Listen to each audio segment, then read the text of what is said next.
जय जय जय जय जय भीम, जय भीम, जय भीम, जय जय जय जय जय भीम, जय भीम, जय भीम, जय जय जय जय जय भीम, जय भीम, जय भीम। ಜಾರಿಯಾಗಲಿ ಜಾರಿಯಾಗಲಿ ಮೀಸಲಾತಿ ಜಾರಿಯಾಗಲಿ, ಜಾರಿಯಾಗಲಿ ಜಾರಿಯಾಗಲಿ ಮೀಸಲಾತಿ ಜಾರಿಯಾಗಲಿ, ಜಾರಿಯಾಗಲಿ ಜಾರಿಯಾಗಲಿ ಮೀಸಲಾತಿ ಜಾರಿಯಾಗಲಿ. ಒಳ ಮೀಸಲಾತಿ ಜಾರಿ ಮಾಡದ ಕಾಂಗ್ರೆಸ್ ಸರ್ಕಾರಕ್ಕೆ, ಧಿಕ್ಕಾರ, ಒಳ ಮೀಸಲಾತಿ ಜಾರಿ ಮಾಡದ ಕಾಂಗ್ರೆಸ್ ಸರ್ಕಾರಕ್ಕೆ, ಧಿಕ್ಕಾರ, ಒಳ ಮೀಸಲಾತಿ ಜಾರಿ ಮಾಡದ ಕಾಂಗ್ರೆಸ್ ಸರ್ಕಾರಕ್ಕೆ. ಧಿಕ್ಕಾರ. ಸ್ನೇಹಿತರೆ, ಕಳೆದ 10 ದಿವಸಗಳಿಂದ ನಾವಿಲ್ಲಿ ಅನಿರ್ದಿಷ್ಟಾವಧಿ ಪ್ರತಿಭಟನೆಯನ್ನ ಮುಂದುವರಿಸಿದ್ದೀವಿ. ಒಟ್ಟಾರೆಯಾಗಿ 17+10 27 ದಿವಸಗಳ ಚಳವಳಿ ಇವತ್ತು ನಮಗೆ. ಕಳೆದ 5ನೇ ತಾರೀಕು ಪ್ರೊಫೆಸರ್ ಬಿ ಕೃಷ್ಣಪ್ಪನವರ ಸಮಾಧಿಯಿಂದ ಹೊರಟಂತಹ ಪಾದಯಾತ್ರೆ, ಕ್ರಾಂತಿಕಾರಿ ಪಾದಯಾತ್ರೆ ಬೆಂಗಳೂರಿನ ತಲುಪಿ ಇಲ್ಲಿ ಸಮಾವೇಶ ನಡೆದು 21ನೇ ತಾರೀಕು, ಇದೇ ತಿಂಗಳ 21ನೇ ತಾರೀಕು ಸಮಾವೇಶ ಆಗಿ ಆನಂತರ 10 ದಿವಸಗಳು ಕಳೆದಿದ್ದಾವೆ. ಒಳ ಮೀಸಲಾತಿಯ ಹಕ್ಕನ್ನ ಪಡೆದೇ ನಾವು ಊರಿಗೆ ಹೋಗಲ್ಲ, ಮನೆಗಳಿಗೆ ತಲುಪಲ್ಲ ಅನ್ನೋದು ನಮ್ಮ ಘೋಷಣೆ.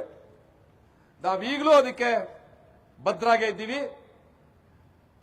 ಆ ಬದ್ಧತೆಗೆ ಅನುಸರಿಸವಾಗಿ ನಾವೀಗ ನಮ್ಮ ಹೋರಾಟದ ಮುಂದಿನ ಭಾಗ ಒಂದು ಹೊಸ ಮಗ್ಗಲಿಗೆ ಮರಳಬೇಕಾಗಿದೆ. ಈಗ ಹೋರಾಟದ್ದು ಹೊಸ ರೂಪವನ್ನು ಕಂಡುಕೊಳ್ಬೇಕಾಗಿದೆ. ಈ ಸರ್ಕಾರಕ್ಕೆ ನಮ್ಮ ಹೋರಾಟದ ಒಂದು ಉಗ್ರ ಸ್ವರೂಪವನ್ನು ತೋರಿಸಬೇಕಾಗಿದೆ. ನಾವು ಇಲ್ಲಿವರೆಗೂ ಆಯೋಜಿಸಿಕೊಂಡಂತಹ ಹೋರಾಟದ ರೂಪುರೇಷೆಗಳಿಂದ ಒಂದು ಹಂತದ ಗೆಲುವಾಗಿದೆ. ಮೊದಲನೇದಾಗಿ ನಮಗೆ ಏನೋ ಬ್ಯಾಕ್ಲಾಗ್ಗಳನ್ನ ತುಂಬಲ್ಲ ಅನ್ನುವಂಥ ಒಂದು ಆಶ್ವಾಸನೆ, ತಿದ್ದುಪಡಿ ಮಾಡಿ 8,000 ಉದ್ಯೋಗಗಳನ್ನ ತುಂಬುವುದು ಕೊಟ್ಟಿದ್ದಂತಹ ಒಂದು ಕುತಂತ್ರ, ಅನಂತರ ಹೊಸ ನೇಮಕಾತಿಗಳು, ಬ್ಯಾಕ್ಲಾಗ್ಗಳು ಇಲ್ಲ ಅನ್ನುವಂತಹ ಒಂದು ಆದೇಶ ಏನಿತ್ತು ಅದು ಕೂಡ ನಮ್ಮ ಕೈ ಸೇರಿದೆ. ಇನ್ನು ಒಂದು ಬ್ಯಾಲೆನ್ಸ್ ಇದೆ ನಮಗೆ, ಬಡ್ತಿನಲ್ಲಿ ಬ್ಯಾಕ್ಲಾಗ್ ಇಲ್ಲದೆ, ಒಳ ಮೀಸಲಾತಿ ಇಲ್ಲದೆ ಬಡ್ತಿಗಳನ್ನ ಮಾಡಲ್ಲ ಅನ್ನುವಂತಹ ಒಂದು ಘೋಷಣೆಯನ್ನು ಏನ್ ಮಾಡಿದ್ರು, ಅದನ್ನ ಈಗ ಅಧಿಕೃತವಾಗಿ ಆದೇಶ ಮಾಡಬೇಕಾಗಿದೆ ಸರ್ಕಾರ. ಸೊ ಹಂಗಾಗಿ ಅದೊಂದಕ್ಕೆ ವೈಟಿಂಗ್. ಗುರುವಾರದ ಒಳಗಡೆ ಒಳ ಮೀಸಲಾತಿ ಇಲ್ಲದೆ ಯಾವುದೇ ಪ್ರಮೋಷನ್ಗಳನ್ನ ಮಾಡಲ್ಲ ಅನ್ನುವಂತಹ ಆದೇಶವನ್ನ ಕೊಡ್ತೀವಿ ಅನ್ನುವಂತಹ ಮಾತನ್ನ ಹೇಳಿದ್ದಾರೆ ಸರ್ಕಾರದ ವತಿಯಿಂದ, ಸರ್ಕಾರದ ಮುಖ್ಯ ಕಾರ್ಯದರ್ಶಿ. ಹಾಗಾಗಿ ಗುರುವಾರದವರೆಗೂ ಅದಕ್ಕೋಸ್ಕರ ಕಾಯ್ತಾ ಇದ್ದೀವಿ. ಆ ನಂತರ ತಾವೆಲ್ಲರೂ ಕಾತರದಿಂದ ಕಾಯ್ತಾ ಇರುವಂತಹ ಘೋಷಣೆ, 60 ದಿವಸಗಳ ಕಾಲ ಇಡೀ ಕರ್ನಾಟಕ ನಾವು ಸುತ್ತು ಬರಬೇಕಾಗಿರುವಂಥದ್ದು. ಅಂದ್ರೆ 64 ದಿವಸ ಆಗುತ್ತೆ.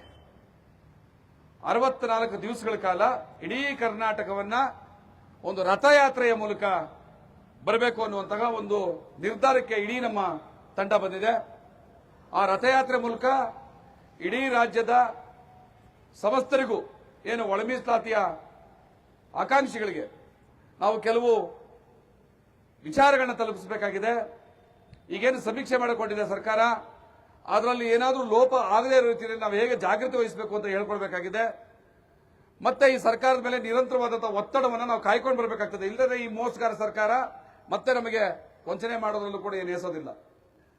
ಹಾಗಾಗಿ ನಮ್ಮ ಹೋರಾಟವನ್ನ ತೀವ್ರ ಸ್ವರೂಪಕ್ಕೆ ತಗೊಂಡೋಗಬೇಕಾಗಿದೆ. ಒಂದು ರಣಕಹಳೆಯನ್ನೇ ಕರ್ನಾಟಕದಾದ್ಯಂತ ಮೊಳಗಿಸಬೇಕಾಗಿದೆ.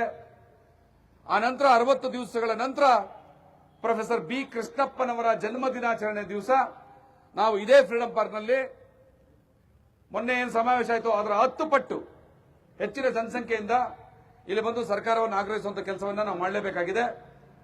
ಸೊ ಈಗ ನಾನು ತಮ್ಮೆಲ್ಲರಲ್ಲೂ ಕೂಡ ಕೇಳ್ಕೊಳ್ಳೋದು, ನಮ್ಮ ಹಿರಿಯ ಹೋರಾಟಗಾರರಾದಂತಹ ಗುರುಮೂರ್ತಿಯವರು ದಯಮಾಡಿ ನಮ್ಮ ಈ ಪೋಸ್ಟರ್ ಅನ್ನ ಬಿಡುಗಡೆ ಮಾಡಿಕೊಟ್ಟು ಈ ಒಂದು ರಥಯಾತ್ರೆಗೆ 5ನೇ ತಾರೀಕು ಬಾಬು ಜಗಜೀವನ್ ರಾಮರವರ ಜನ್ಮ ದಿನಾಚರಣೆ ಏಪ್ರಿಲ್ 5ರಿಂದ ನಮ್ಮ ರಥಯಾತ್ರೆ ಚಾಮರಾಜನಗರದಿಂದ ಪ್ರಾರಂಭ ಆಗುತ್ತೆ.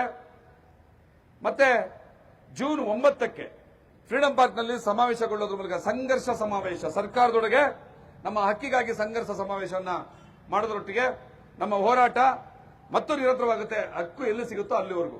ಅಷ್ಟೊಳಗಡೆ ಕೊಟ್ಟರೆ ಸಂತೋಷ.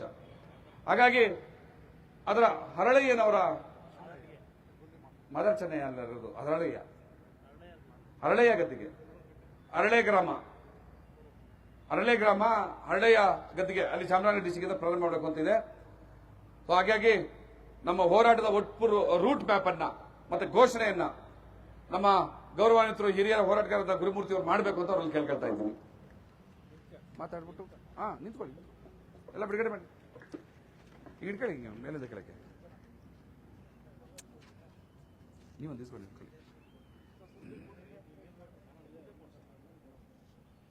ಎಲ್ಲ ಒಂದು ನಿಮಿಷ ಈ ಕಡೆ ಬಂದ್ಬಿಡಿ, ಫೋಟೋ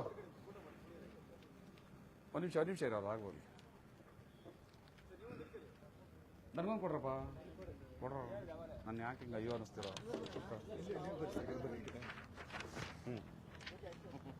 ಒಂದು ಫೋಟೋ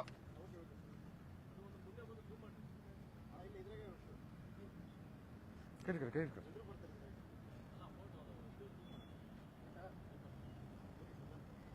ಥ್ಯಾಂಕ್ ಯು. ಇಲ್ಲ ಬೇಡ, ಕೂತ್ಕೊಂಡಲ್ಲ, ನಿಂತ್ಕೊಂಡ. ನೀವು ಕಾಣಲ್ಲ, ಕೂತ್ಕೊಂಡು ಇಟ್ಕೊಳ್ಳಿ ಇಟ್ಕೊಳ್ರಿ ನೀವು. ಒಂದು ನಿಮಿಷ ಆ ಕಡೆ ಹೋಗಿ ಸರ್, ಫೋಟೋ ಬೇಕು.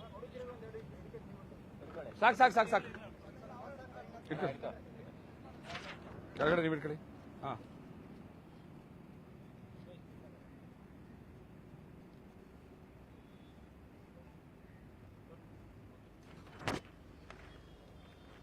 ಇದು ಎಲ್ಲ ಬೇಕಲ್ಲ, ಅಂಟಾಕ್ಬಿಟ್ರೆ ಆಮೇಲೆ ನೀವು ಮಾತಾಡಿ ಅದ್ರದ್ದು